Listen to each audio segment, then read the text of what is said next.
To say, we've discussed what is the Hebrew Bible. We've discussed how Jews and Christians read the Hebrew Bible. We've discussed what is Judaism and what is Christianity.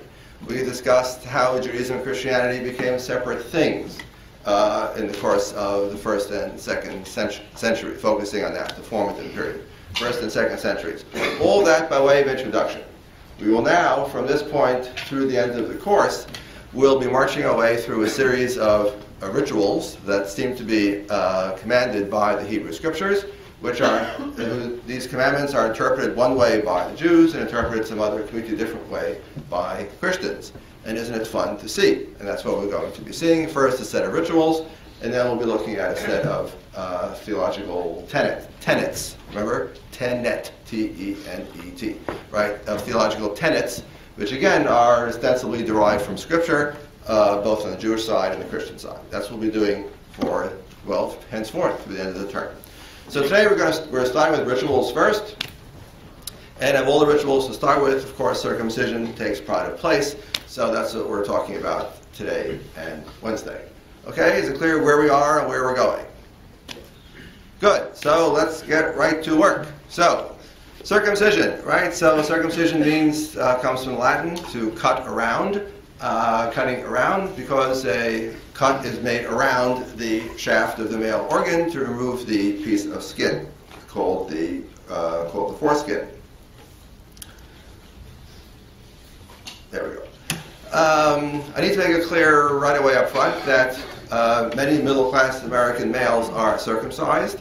The percentage is lower than it was just a generation ago. It was once over 80%. Now it's somewhere down around 40% of middle-class American males who are circumcised and as part of routine neonatal circumcision. I could ask for a show of hands here about who's circumcised, but I won't do that. The point simply is that you don't have to be Jewish in order to be circumcised. And the key point here, the next follow-up point is, even if you're circumcised, it doesn't mean that you're Jewish. Right. So if you've been Jewish, if you've been circumcised because of this routine neonatal circumcision in America, it just means that you are whatever you are, but you happen to be circumcised. It doesn't make you Jewish more or less. So the kind of circumcision we're talking about here, then, is not the circumcision that your obstetrician will do on your baby. If they ask you want your baby circumcised, you say sure. Right. Now, I'm not talking about that. We're talking here about a ritual. Right, a ritual act with ritual intention and ritual consequences. Okay, so gentlemen, relax. Well, circumcision always makes gentlemen nervous, but okay.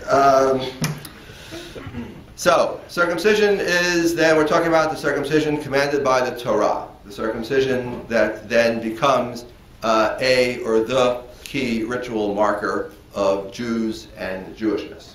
That's what we're talking about today. So, let's get right to the heart of the matter. Circumcision is unique among all the commandments of the Torah.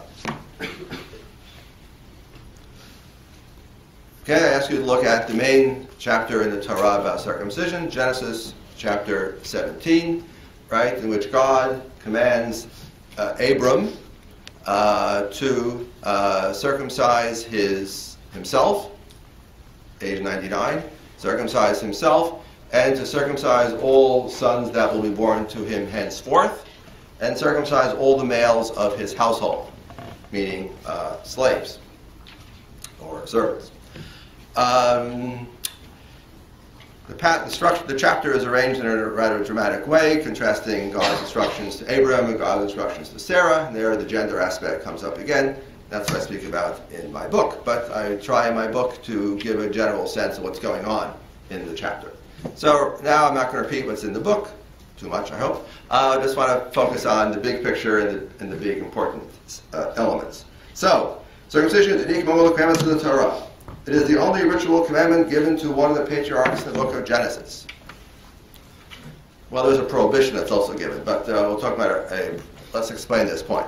According to the narrative sequence in the Torah, so Genesis 1 through 11, God is universal God, creates the whole world and all that is therein. Chapter 12 of Genesis. God all of a sudden seems to devote time and attention to one specific man, Abram, later to be renamed Abraham in Genesis 17, in Abraham, and his clan, his wives, his offspring, his comings and goings. And that remains for as long as Abram is alive, Genesis 12 on down. Abram dies, is replaced, as it were, in God's beam headlight by his son Isaac, who in turn is replaced by his son Jacob. Then we have a complicated mess there. We got 12 sons, and we seem to have two heroes emerging in the story, one Judah, one Joseph. Okay, we'll skip that scene. Then the Israelites, the children of Israel, another name for Jacob, wind up going down to Egypt. They are enslaved in Egypt. Now we're in the book of Exodus. Right, they are enslaved in Egypt, right? God, through a mighty hand and an outstretched arm, right, redeems the Israelites from Egypt and takes them out of Egypt. Brings them to Mount Sinai, or Mount Horeb, if you read the book of Deuteronomy. Right, it reads about Mount Sinai. And there we have the great Epiphany, the great revelation where Moses receives the Ten Commandments, and in the later Jewish imagination, the entire Torah at that moment. So, according to the narrative itself, the commandments begin with the Ten Commandments. Exodus chapter 20. You have a slight warm-up for that in Exodus chapter 12, where the Israelites are given instructions about the Passover, which we'll be reading in a couple weeks down the road. But other than that, in the book of Genesis, you don't have commandments. You have stories. You don't have God giving commandments to the Israelites or to Abram. You have generic commandments. Walk before me and be righteous. Be fruitful and multiply. Be fruitful and multiply. Well, maybe. That's not given to the patriarchs. That's a reward for their righteousness. As a reward for their piety and righteousness, your seed will be as multiple as the stars in the sky. But specific commandments, such as don't do any manner of work on the seventh day, you don't find that in the book of Genesis. Specific commandments, such as thou shalt not steal, you don't find anywhere in the book of Genesis. Specific commandments, not to eat pork, you don't find anywhere in the book of Genesis. Got the idea? Except Genesis 17. Where here we have not just a casually mentioned commandment, but a commandment that is repeated and repeated and repeated and emphasized and emphasized and emphasized. So this commandment, kind of circumcision, is, the fancy schmancy word is pre-Sinaitic. Pre-Sinai. From before Mount Sinai. Before the Ten Commandments were revealed at Mount Sinai. That's what makes this very, as we say in vulgar English, very unique. You understand why that's vulgar, yes? Because if it's unique, it can't be very unique, it's unique. Right, but in vulgar English, people think unique is simply, wow. So, I did need chalk, but that moment passed. Okay, you'll write pre-Sinaitic on the board. Okay, very good. So, what does that mean, Professor? So it comes to the book of Genesis, so big deal. Well, if you are a Jewish thinker type or a Christian reader of the scriptures, you will notice this anomaly. That here, circumcision is the first commandment given in the Torah. Footnote. The rabbis pretend there's another commandment earlier than that, but I'm not going to worry about that. Back to where I am. Right, there's the first commandment given in the Torah. Not counting the commandment to Adam, don't eat of the forbidden fruit. I mean, that's not a commandment. That's, commandment for an ongoing relationship between people and God. Here we have the circumcision in Genesis 17. This is interesting. Next. Circumcision is, footnote, there is of course one prohibition given to the, this is a thou shalt circumcise. There is one thou shalt not in the book of Genesis. Right, that's the eating the Gid HaNasheh, or what's it called in English again? The Sciatic nerve. What? Sciatic nerve. Sciatic nerve. Okay, don't eat the sciatic nerve. All right, that's of an animal. Don't ask. Okay, next. It means no filet mignon. Yeah, it means that Jews don't eat filet mignon, right, because they can't get that part of the animal, that meat. All right, Jewish kosher butchers, it's too expensive. They can't process it. Okay, back to where I am. I'm talking about circumcision, not about food. You see, it always comes back to food, right? It always comes back to food. Okay, next. So, the commandment is given to Abraham in the book of Genesis. Highly unusual. Makes this a commandment of different category as far as its authority in terms of the Torah's own rhetoric. Next, performed once in a lifetime. Once you've done it, you've done it. Or once it's been done to you, it's been done. Period. Nothing more to do. Unlike every other commandment, of course, which applies perhaps at every moment of every day. Fear the Lord, honor your father and mother, which apply at every moment of every day, or which are very specific. Every seventh day, don't do any manner of work. On the 15th day of the first month, celebrate the Passover. This is done once forever. It's performed on the body. Right? Many commandments, of course, are performed by the body. You do something. Or you don't do something. You refrain from doing something. But this commandment is done on the body. Now, there are some commandments in the Torah that also regulate what is done to the body. For example, no tattoos. Or there are commandments about don't cut your hair in a certain way. So there are a few commandments about what we don't do to the body. But with this commandment, we have an interesting one, which is a commandment to do something to the body. If you want to be pugnacious and polemical, you might say you're mutilating the body.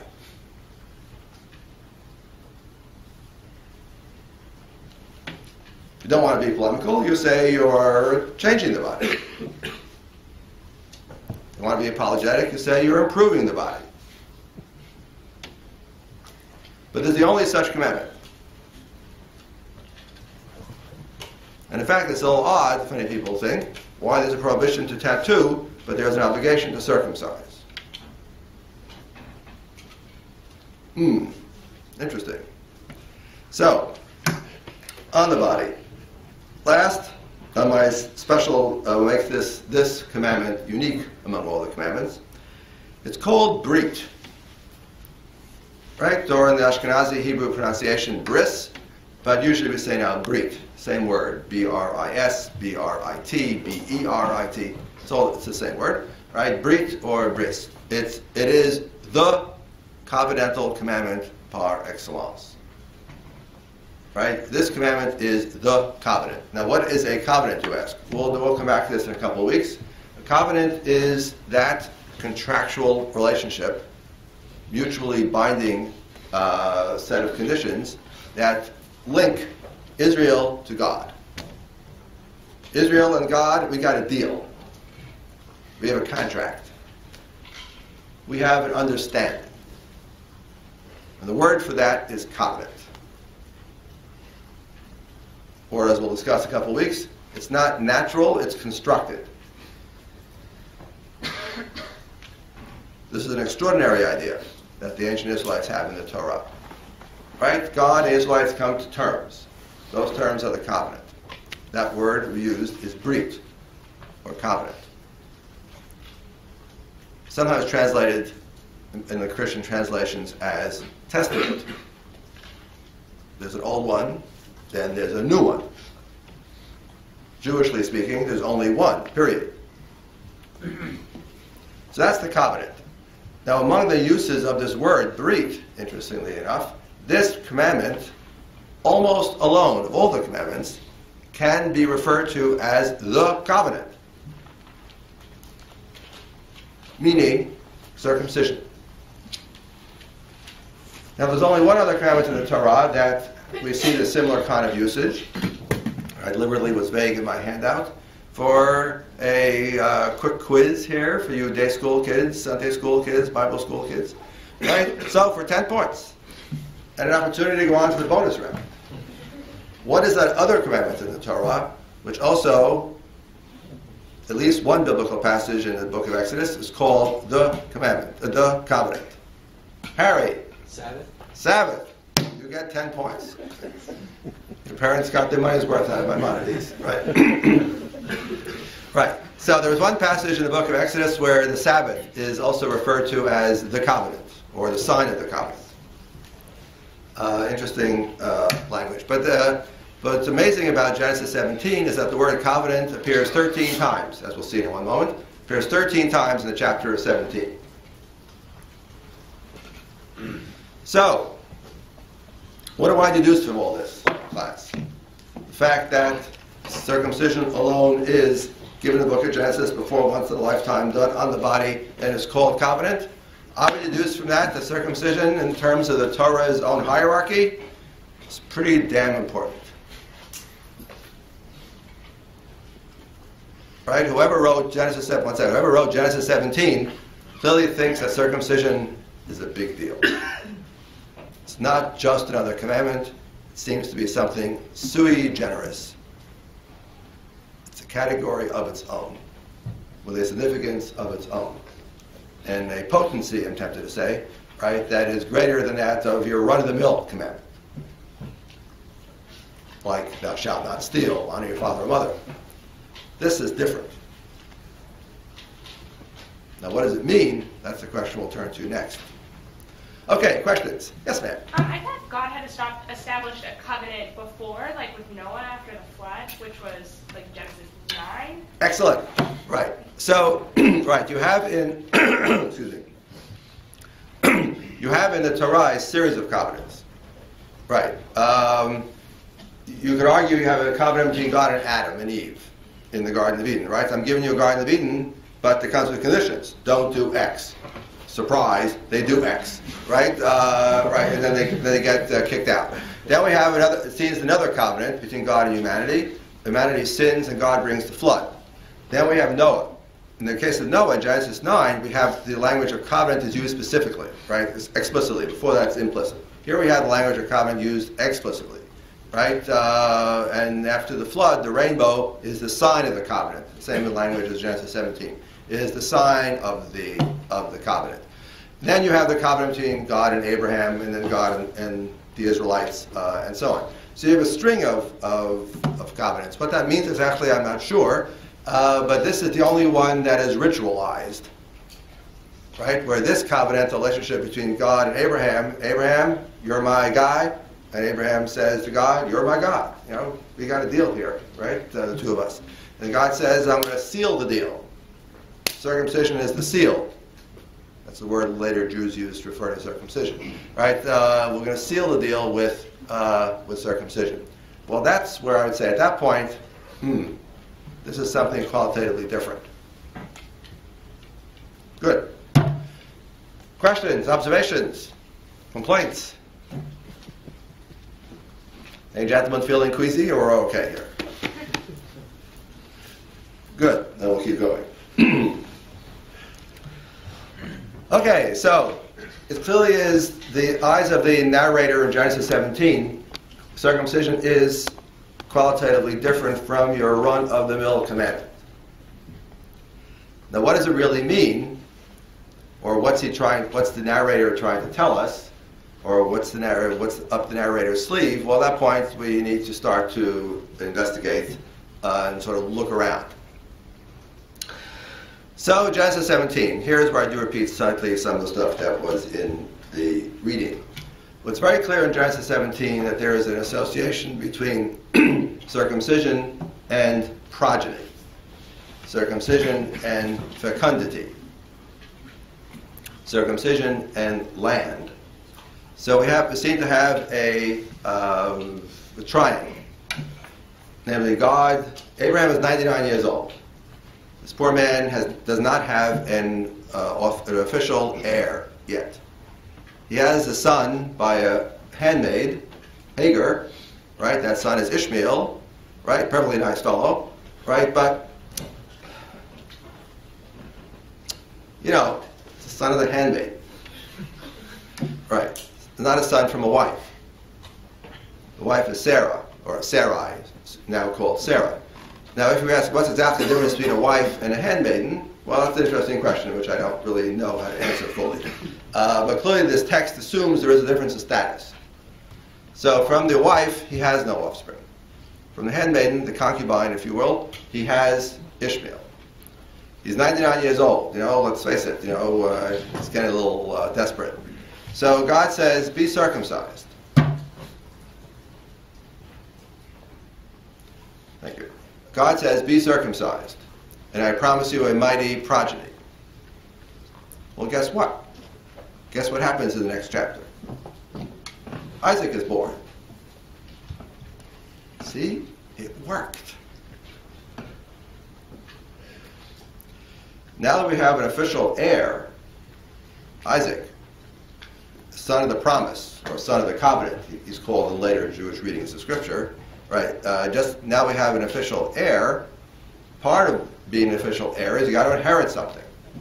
So he's inheriting not just status of being the man, the God man, right? The man who is standing in close relationship with God.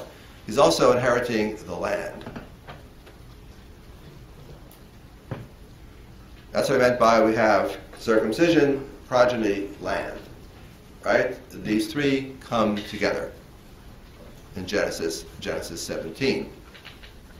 So in the eyes of what we assume are the, well, let's say the narrator, we assume is a priestly narrator, according to the modern Bible scholars. Genesis 17 is a product of the priestly school. So according to the priestly narrators of Genesis 17, right, circumcision is part and parcel of the covenant, namely special status in God's eyes of us, the people, or at least the men, at least. What about the women, you ask? Well, I wrote a book on that. Okay, so at least for the men, with special status in God's eyes, marking us off as God's people, marking us off as special status in the covenant, marking us off as the tenants of God's holy land. Holy people, holy land, marked by circumcision. That's what's going on in Genesis 17. Now, as many anthropologists, historians, etc. have observed, the association of circumcision with fertility, fecundity, is common. Many cultures that practice circumcision see it either as symbolically, metaphorically, or perhaps physically, seeing it as an enhancement to fertility. Right? Physically, perhaps because it is thought to improve ejaculation, or perhaps because metaphorically it somehow removes barriers and somehow opens up fecundity, opens up fertility. This is quite common. The Israelites, or at least specifically the Israelite narrator, Genesis 17, did something unique, which is to take what was a sign of fertility, consequently often performed on the adolescent male, often performed as part of a fertility coming-of-age ritual, or some such where the young male has to go off and, kill an elephant, bag a tiger, and get circumcised, and then he can come back and is ready to take a wife, right, having proved himself worthy, that sort of thing. So the Israelite narrator, right, has done two remarkable things with this ritual. One, associating it with the covenant and God. This is now the mark of covenantal status of circumcision. No one else did that as far as we know in antiquity. The other remarkable thing that this narrator did was he kept its trappings, associations with fertility and fecundity, except now the ritual is not done on an adolescent male, the ritual is done on an infant male. Which is really odd for a fertility ritual. I mean, 8-day-old boys are not particularly fertile yet. Right? They still need their mother. So there's something odd going on here, which we modern anthropologist types have not gotten to the bottom of. We don't know exactly where he got this covenant idea from to associate with circumcision, but he did, for which there is no parallel anywhere in antiquity.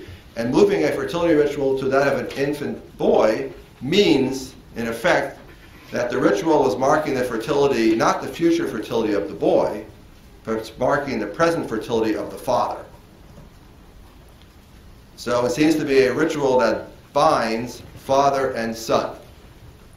Or as the way several anthropologists have read it, it's a way of taking the boy out of the world of women and into the world of men.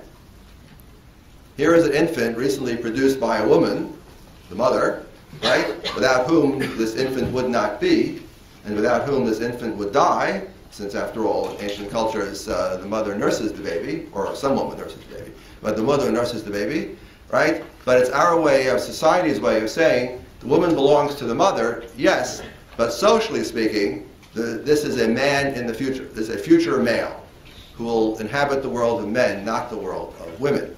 Or to put it more pugnaciously, Paternity trumps maternity.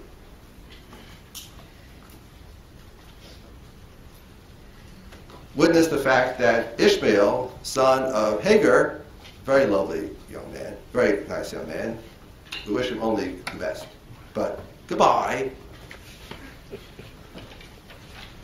Isaac, of course, is the son of the promise, because Isaac has the right mother and Ishmael has the wrong mother. So maternity does matter.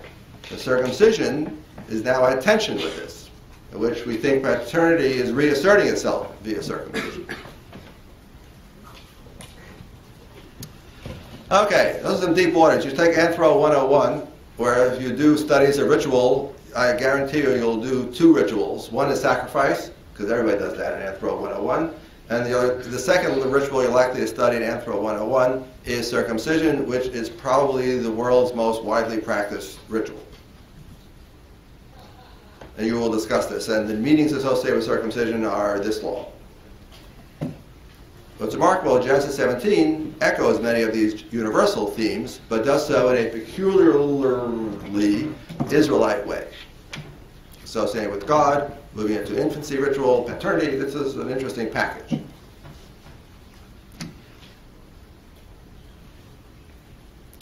Okay, questions?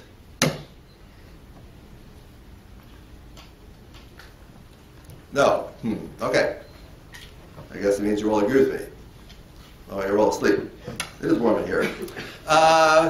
Circumcision is a sign of the covenant. Okay, just pay attention to that phrase. We'll come back to that on Wednesday. That's in Genesis 17, verse 11, right? Where in some peculiar way, as I discussed in my reading, the circumcision is not just the covenant. It's also, the phrase used there is ot brit. It's a sign of the covenant. What exactly that means, alas, the narrator of Genesis 17 does not explain. So I don't know exactly what it means, sign of the covenant. But later Jews and Christians alike will make much of this phrase, right? It is the sign of the covenant. So in context, this means it's a sign of the covenant which marks out Jews as special Jews, the Israelites as special in God's eyes. That God, looking upon the circumcision, God knows who's on his team. Just as in the case of Noah, when God sees the rainbow, the sign of the covenant, God is reminded of his pledge never to destroy the world again by flood. Look at the passage. See if you agree with me. That's the simple, plain meaning of the passage. But later Jews and Christians thought it meant something else, as we'll discuss on Wednesday. Other implicit meanings, the trial mark. So I gave you on the syllabus a couple other passages I suggested you may want to read. Depends upon how much you're interested in this. So Genesis 17 you got to read. You got to read it carefully and look at the notes in the JSB and etc. You know, chew on it. Then a whole bunch of other interesting passages which may reflect different conceptions of circumcision within the Torah itself. Genesis 34 is by far and away, I would say, for me at least, the most shocking, the most troubling, the most disturbing chapter anywhere in the narratives of Genesis, and perhaps in the whole Torah. So with an advance like that, you got to go home and read Genesis 34. It's got everything. It's got sex. It's got violence, and not a happy ending either. Not a nice chapter. But anyway, circumcision plays an important role in the plot of Genesis 34, where it seems the narrator does not know anything at all about all those covenantal things and paternity and fecundity and land and covenant and all those things you knew about from Genesis 17. The time of Genesis 34, this narrator, same guy, probably not, different narrator, some narrator, doesn't know any of that. This seems to be something that we Israelites do because we've always done it. This is a kind of a national, ethnic, tribal marker. You know, because we easily have, I don't know, cut off our earlobes. But this is what we do. You want to join us? You do it. Okay, that's Genesis 34. Look at it if you dare. Leviticus 12 seems to be the purification thing. Exodus 4. This now is, again, perhaps the most mysterious verses in the Torah would be this one, Exodus chapter 4. So Moses has fled Egypt for reasons I won't go into now in the plot. Right? He's off in Midian where the chief priest of Midian spies a healthy Adonis type Charlton Heston type, take off his shirt, all the girls swoon, right? So he gives him one of his daughters to marry. So there he is in Midian, right? And he gets the message from God, the time has come to go back to Egypt to redeem your brethren, the Israelites. So, okay, I've summarized for you loosely what's going on in the narrative plot, and there it is, chapter 4, verse 24. And a night encampment on the way, the Lord encountered him and sought to kill him. If you say, Professor, I don't know the context here. Surely there's some explanation here what's going on. No, this is exactly what happened. There is no context. Moses gets on his donkey and is heading back to Egypt, right, as God told him in the previous verse. Right, the next verse is exactly this one. At a night encampment on the way, the Lord encountered him and sought to kill him. What? Lord wants to kill Moses? What? Verse 25. So Tzipporah, that's the name of his Midianite wife, took a flint and cut off her son's foreskin and touched his legs with it, saying, "You are truly bragging with blood to me." To which my response is, what? This is more mysterious. It gets more mysterious, right? The pronoun's not clear. Who's the him? Who's the his? Whose foreskin? Whose legs? Does legs mean legs, or legs mean something else? What is going on here? And then after it says that when he left him alone, when the Lord left him alone, she added the bragging of blood because of circumcision. Right. So I can say without fear of contradiction, nobody knows at all what the meaning of these two verses is. This I can say because the number of interpretations is this long, from which I can deduce that no one is sure. So the ancients, medievals, and the moderns have all grappled with this very mysterious verse. So I can simply say the one key point, and we'll come back to this in a couple of weeks, is that circumcision is here apotropaic. You see that fancy word? It's apotropaic, meaning it wards off, turns aside. Apo means away or from. Trop, of course, meaning turn. Right? Trop in Latin, the same as Latin vert, VR. So to turn. So it's apotropaic, averting, turning aside evil, destruction, death. Somebody was about to get it from the Lord, and somehow the act of circumcision saved him. Who's the him? I'm not quite sure. But the him is saved because of the act of circumcision done by Tzipporah. Tempted to say a nick in time. Right? Saved the person in danger. Hence it's an apotropaic ritual. This will be important. We'll come back when we talk about the Passover and the Paschal blood. Also notice too the word blood appears in this little passage. Bragging with blood you are to me. The only time we talk about circumcision blood is here. Okay, I've got a book which I never finished on this subject, so I'm just going to move along. Okay, so here are a bunch of other meetings. We'll try to sort this out historically, chronologically, etc., needless to say, it's a problem. But the text itself is rich enough to show us that alongside the official meanings in Genesis 17, fecundity, land, inheritance, covenant, status, right, we seem to have a plethora of other meanings that are floating around in ancient Israel, from which or out of which the narrator of Genesis 17 made a selection. But the other ones are still there. They didn't go away. Next point questions on this? Easy one. The answer is no.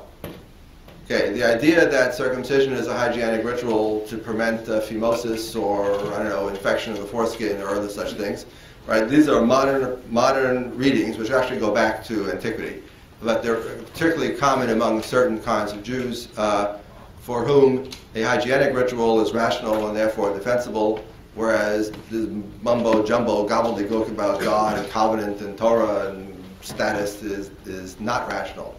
So if you want to defend the ritual on rational terms, you would argue it has health benefits. And indeed, the ritual is still defended on health grounds by some, for whom it seems to afford some protection against transmission of the AIDS virus from the male to the female, or the infection of the male from the female, the AIDS virus. Whether that is statistically significant benefit,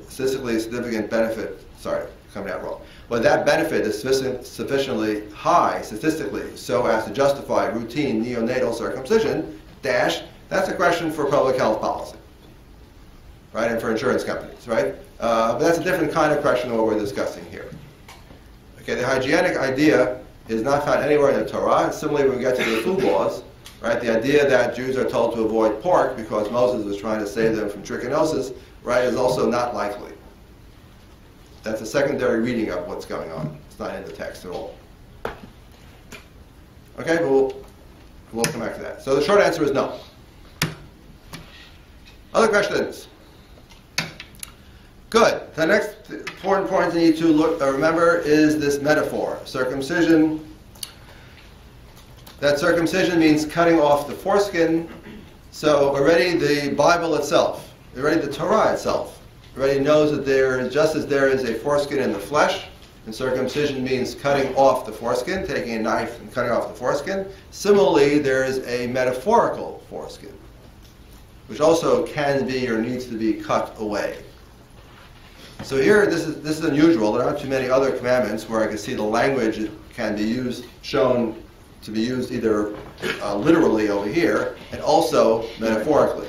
But here we have it. So circumcision gives us a metaphorical language also. Also. Right? You find that in the book of Deuteronomy, as I give you on your handout. It's also in the book of Jeremiah. And on your syllabus, you have a couple of passages to look at. This is important. This, again, will be a key to the way Christians will be reading these passages. So you need to understand that Torah itself already is aware of this metaphorical language. If you have a metaphorical foreskin, then you can have a metaphorical circumcision. What does foreskin mean in this case? It means some blockage, something that blocks communication between God and the person and the human being. It's blockage. You're cutting away something that interferes. You're cutting away something that blocks communication. In other words, piety, repentance, listening to the Lord's words, and so on and so on. That presumably means to circumcise the heart means to make the heart ready to receive the divine message. But this is not just some later rereading of these passages. This metaphor is already in the Torah and in the Bible. Remember that for Wednesday. Okay. I'd like to spend the last 8 minutes or so looking at this rabbinic text from chapter Nedarim, which Cohen refers to in the reading. Again, I don't have a Jewish analog to Justin Martyr, so Justin Martyr, I have all this nice Christian polemic laid out clearly before me. So on the Jewish side, I got to look around for Jewish polemics. What does the word polemic mean?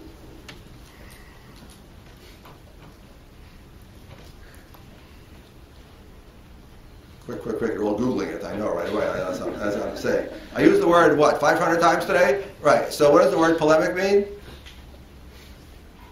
Well, shame on all of you. I'm tempted to say I'm not going to tell you. All right, I'll tell you. Argumentative, right? Argumentative, right. So polemos, right. So polemos in Greek means battle or war. So a polemic is an attack. Something which is polemical is pugnacious, is argumentative. It's out to score points, out to knock out the opponent. That's a polemic. So I could describe circumcision neutrally, or I could describe it polemically, indicating to you that I think it's a body mutilation and it's horrible and it's yucky and I can't believe the Jews ever did it. I don't know why they still do it. That would be a polemic.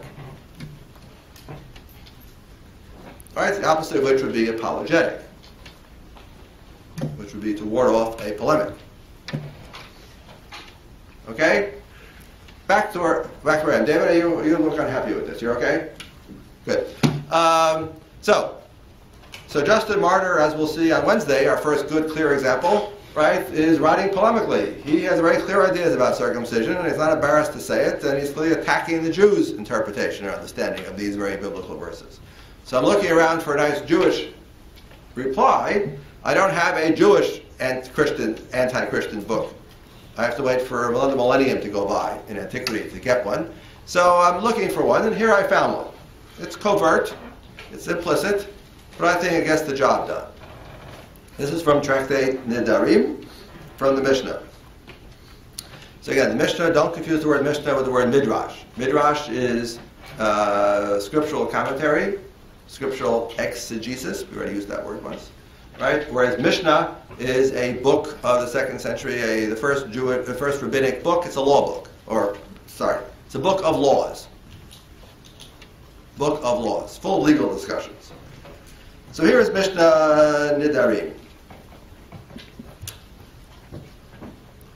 Rabbi Yishmael said, Great is the precept of circumcision, since 13 covenants were made over it.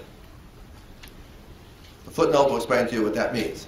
Right? So in other words, the commandment of circumcision has the value of 13 covenants. All right, you ask, what does that mean? Of course, it's rhetorical, it's homiletical. What he's trying to say, of course, is circumcision is really big. It equals 13, not just x, it equals 13x. Rabbi Yossi said, circumcision is a great precept. Hebrew there is mitzvah, commandment. For it overrides the severity of the Sabbath. Okay? Let's say a baby boy is born on Saturday. That happens. Baby boy on Saturday, so you count 8 days. 8 days inclusively means next Saturday. So, do you do a circumcision on the Sabbath? Yes. Yes. Does circumcision override the Sabbath in that sense? Yes. Because inevitably, are you going to have to desecrate the Sabbath inevitably to do the circumcision? Yes. Do you do it anyway? Yes. So Rabbi Yossi says, you see, that shows how great circumcision is. It even overrides the Sabbath. And everybody knows how important the Sabbath is. Rabbi said, that's the name of a fellow who was simply called Rabbi, I guess par excellence, right? Rabbi Judah, right, the patriarch, said, great is circumcision, for notwithstanding all the precepts which Abraham fulfilled, he was not designated perfect till he circumcised himself. As it is written, walk before me and be perfect. Genesis chapter 17, verse 1. So that chapter in which God lays out in great detail the commandment of circumcision, that chapter which tells us how Abraham faithfully observed what God commanded him to do, that chapter opens with the statement, walk before me and be perfect. Meaning, what makes Abraham perfect? Circumcision. It is a circumcision that is a, now I would elaborate a little bit, is a perfection of the human body. Or the obedience that we show by doing circumcision is a sign of perfection. I'll come back to that in 1 second. Another explanation, great circumcision. Okay, I'll skip that one. It's the next part. Okay, then we go to the Talmud, which are later elaborations and commentary on the Mishnah. So we have the same point.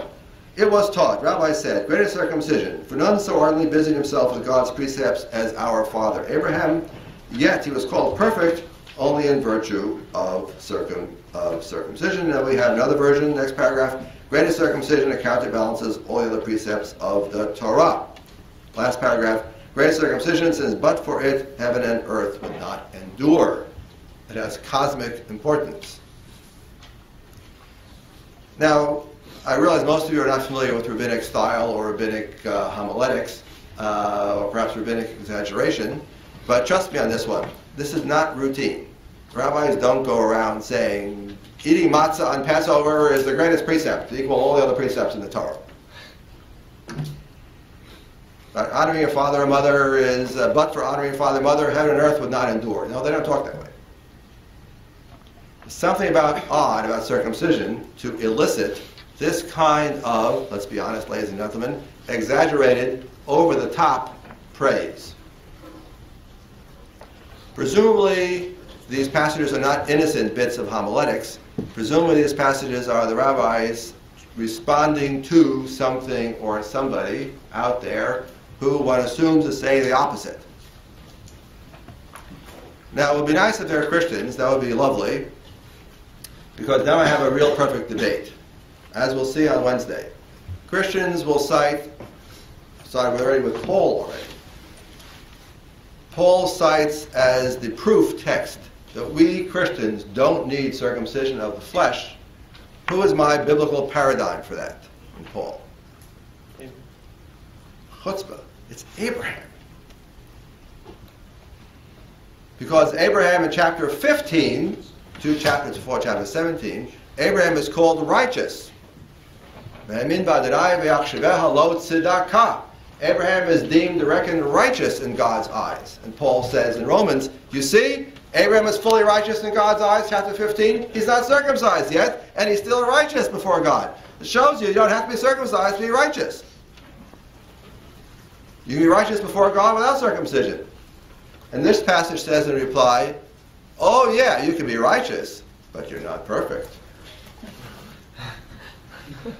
It's a beautiful debate.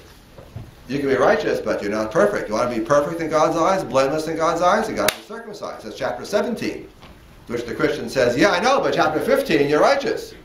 But the Jew says, yes, but chapter 17, you're not perfect. You're perfect. So here I can hear a real argument. This is a real debate. I would love, if this were what I just said, is not just making my Shai Cohen making this up, it would be nice if this were in fact a real debate, to which I can't prove at all. But, all right, that's what we do in the ancient Jewish studies business. You make it up and you hope that it's right.